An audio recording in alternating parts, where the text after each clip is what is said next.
தித்பா புயல் காரணமாக பெய்த கனமழையால் ராமேஸ்வரத்தில் பேருந்து நிலையம் அருகே உள்ள ஸ்ரீராம் நகர், காட்டுப்பிள்ளையார் கோவில் தெரு, சுபாஷ் நகர் உள்ளிட்ட இடங்களில் 30க்கும் மேற்பட்ட வீடுகளுக்குள் புகுந்த மழைநீர் 20 நாட்கள் ஆகியும் வடியவில்லை என அப்பகுதி மக்கள் தெரிவித்தனர்.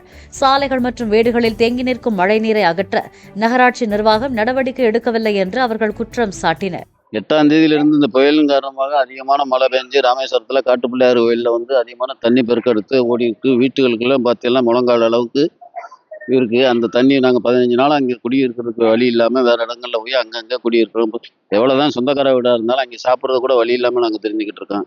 இன்றைக்கி எந்த வேலைக்கும் போக முடியல. வீட்டில் இருந்து குடியிருக்கிறது கூட எந்த வழியும் இல்லாமல் ரோட்டில் போகிற தண்ணி பூரா வீட்டுக்குள்ளே அடிச்சு வந்துருச்சு. வீட்டில் இருக்கிற தண்ணியை வெளியில் கிடப்புறதுக்கு அங்கே போய் சொன்னால் எங்கிட்ட எந்த மோட்ரு வசதி இல்லை, அது இல்லைன்னா அரசு அதிகாரிகள் பூரா சொல்லிட்டாங்க.